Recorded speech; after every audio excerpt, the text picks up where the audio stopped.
Welcome back to the Buff Anime Nerd YouTube channel where we talk about all things anime and manga. Today we're going to be talking about why the Soul King from Bleach is a sixth dimensional being. In the middle of recording this series, I had noticed that I had said sixth dimensional here, and at the next part, I meant to say eighth, so ignore that. This topic came up in one of the recent TikToks that I made where someone was vastly underscaling the Bleach verse, so I'm making this video to clear things up. And if you don't think that the Soul King is a sixth dimensional being, it's because you don't have a good enough grasp over the concept of theoretical physics and dimensionality, like a lot of power scalers think they actually have, but they don't. But before we get into that, if you like anime, manga, the lore behind said anime and manga, and their characters explained, go ahead and drop a like, hit that subscribe button, hit that bell icon so you get notified every time we post. And if you are already subscribed to the channel, go ahead and in the comments, let me know who your favorite character is from Bleach.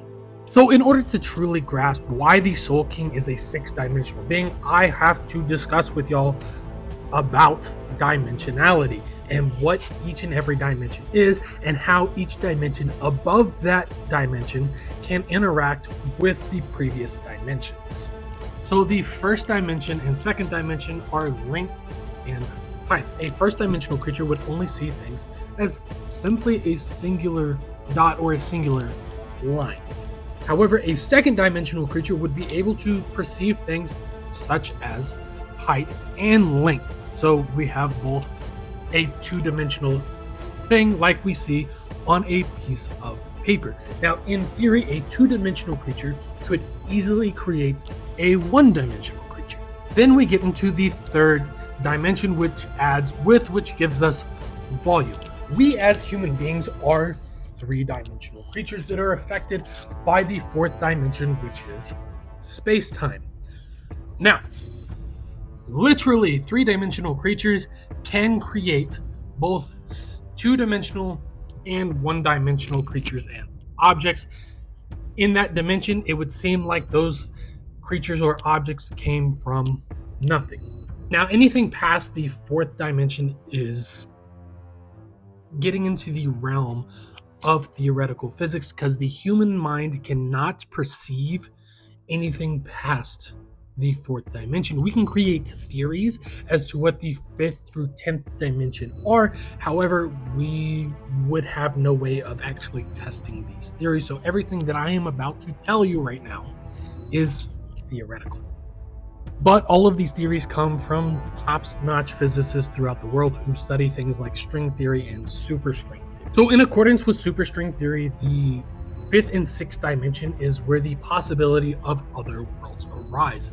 If we could see through the fifth dimension, we would see the world in a slightly different way than what we see our world today. If we could see into the sixth dimension, we would be able to see the plane of possible other worlds. So not only be able to see the differences between our world and this other world, but also we would actually be able to see the plane of existence that it lives on. And in theory, if you could gain mastery over both the fifth and sixth dimension, that is where the realm of time travel exists. Not only could you go backwards in time, but you could also go forward into any possible future. But let's go ahead and take a couple steps back and step back into what we can perceive, and that is us as three-dimensional creatures. As a three-dimensional creature, I could sit here and I could draw out a two-dimensional or a one-dimensional creature, and in that second and first dimension, it would appear as if those things came from nowhere. However, I cannot produce a three-dimensional object from nothing. We have to obey the conservation of mass, which means that nothing can be created or completely destroyed to nothing. And as a three-dimensional creature, I cannot alter or warp three-dimensional objects. I cannot turn this set of headphones into a pencil if I wanted to. However, in theory, a fourth-dimensional creature could. So what is that all getting to? So as previously stated, a three-dimensional creature cannot alter, change, or create another three-dimensional creature because of the law of conservation of mass and the law of conservation of energy. However, in theory, any creature above our current dimension could. So where does that fit into in why the Soul King is leagues and dimensions above our own? So when the Soul King's power was utilized to split up the worlds into the world of Bleach that we know today, it was also used to create the Dangai. Now, the Dangai has literally been shown to warp time. This is why we have Dangai Ichigo, as well as it has been shown to send characters into the future and into the past. Yes, this is from a filler episode. However, the concept was taken from Tite Kubo himself. And as I stated previously, in order to be able to have free range over time itself, you would have to create a construct that has mastery over both the fifth and sixth dimensions, which would mean you would have to create a construct that is seventh dimension. But that construct was created from nothing. And as previously stated, you cannot create something from nothing when you are on the dimension you are creating on. So in other words, the Soul King would have to be 8th dimensional to create a 7th dimensional construct, which would have mastery over both the 1st, 5th, and 6th dimension, making time travel possible.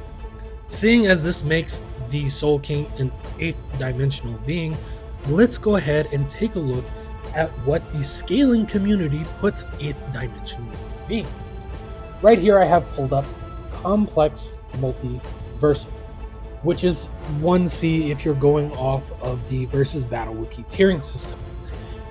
And let me read you that definition. Characters are objects that can be universally affect, create, or destroy spaces whose size corresponds to 3 or 5 levels higher than infinity, greater standard universe model. In terms of dimensional scale, this can be equated to 7th through 9th dimensional in real coordinate space. So this would literally put the Soul King at complex multiversal, but honestly, that's just kind of lowballing it because that's all we've so far seen from the Soul King from the light novel Can't Figure Your Own World. If you like this video, go ahead and drop a like, hit that subscribe button, and hit that bell icon so you get notified every time we post. And let's be honest, if you are sitting here and you're still thinking, oh, the Bleach verse is only universal, go ahead and drop it in comments and tell me why. But just know that you're wrong.